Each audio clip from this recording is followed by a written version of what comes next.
Vote দিতে বাড়ির পথে ছুটছেন কর্মজীবীরা। এ নিয়ে জানাতে রাজধানীর কমলাপুর রেল স্টেশনে রয়েছেন সহকর্মী মেহেদী হাসান। আমি সরাসরি যুক্ত হচ্ছি তার সাথে। মেহেদী, ভোট দিতে বাড়িতে যাওয়া মানুষের ভিড় কেমন দেখছেন রেল স্টেশনে, জানাবেন আমাদেরকে। যুথি, আপনাকে যদি জানিয়ে রাখি, রাজধানীর আজ কিন্তু সকল বাস কাউন্টার থেকে শুরু করে যাত্রী সেবার যত সার্ভিস রয়েছে সবগুলোতেই কিন্তু যাত্রীদের উপচে পড়া ভিড় লক্ষ্য করা যাচ্ছে। আমরা এই মুহূর্তে রয়েছি কমলাপুর রেল স্টেশনে। আমরা সকাল থেকে দেখছি এখানে উপচে পড়া ভিড় এবং যাত্রীদের পক্ষ থেকে কিছু অভিযোগও এখানে রয়েছে। তাদের যেই ট্রেনের তারা টিকিট পাচ্ছেন না, তারা আসলে একটি ভোগান্তির কথা জানিয়েছেন। তারা সকাল 11টা থেকে দাঁড়িয়েও আসলে অনেকেই স্ট্যান্ডিং টিকিট সংগ্রহ করতে হচ্ছে, এমনটি কিন্তু তারা জানিয়েছেন। এবং আমি যদি আমার পিছনে ঠিক দেখাই, এখানকার যেই যাত্রীরা রয়েছেন তারা কিন্তু টিকিট কেউ সংগ্রহ করতে পেরেছে, কেউ আবার স্ট্যান্ডিং টিকিটের জন্য আসলে অপেক্ষা করছেন এবং তারা অনেকে হচ্ছে টিকিট ছাড়াও গাড়িতে প্রবেশ করছেন। তাদের ইচ্ছা তারা জানিয়েছেন যে তারা যেন স্ট্যান্ডিং টিকিট গাড়ি থেকেই সংগ্রহ করতে পারে, তবুও তারা আসলে ভোট দিতে যাওয়ার যে উচ্ছ্বাসটি দীর্ঘ বছর পর সেটি কিন্তু তারা প্রকাশ করছেন।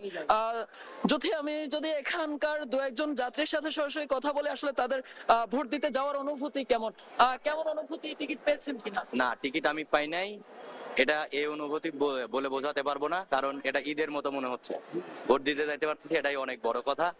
আর একজন বলছিল না যে বিদেশ থেকে বলছিল না যে ভোট কেন্দ্রের জন্য কেউ না যায়, কিন্তু ভোট কেন্দ্রে তো দেখেন জনগণ কিরকম ভাবে বাড়িতে যাচ্ছে।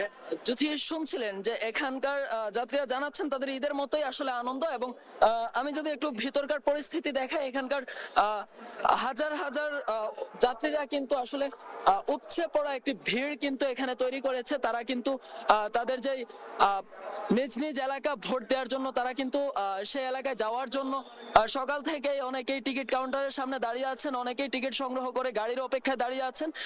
অনেকেই আবার স্ট্যান্ডিং টিকিট পাচ্ছেন, কিন্তু সিটের টিকিটের জন্য অনেক অসুস্থ যাত্রী রয়েছেন, তারা কিন্তু যেতে পারছেন না। এই ভোগান্তি নিয়েও আসলে বিভিন্ন যাত্রীরা কথা বলেছেন। আমরা একজন প্রবীণ যাত্রীর সাথে যদি কথা বলে জানাই আসলে টিকিট পেয়েছেন কিনা। টিকিট পেয়েছেন। অনেকেই আসলে এখানে টিকিট পেয়েছে, আবার অনেকেই টিকিট পায়নি বলেও অভিযোগ করেছে। যদি দেখছিলেন এখানে কিন্তু শত শত যাত্রী কিন্তু আসলে লাইনে দাঁড়িয়ে আছেন এবং তারা অনেকেই গাড়ির অপেক্ষাই করছিলেন। এখানে নিয়মতান্ত্রিক ভাবে আসলে গাড়িগুলো ছেড়ে যাচ্ছে ঠিকই, কিন্তু টিকিটের ভোগান্তির বিষয়ে আসলে কথা বলছিল বিভিন্ন যাত্রী। টিকিট পেয়েছেন কিনা জানতে চাই।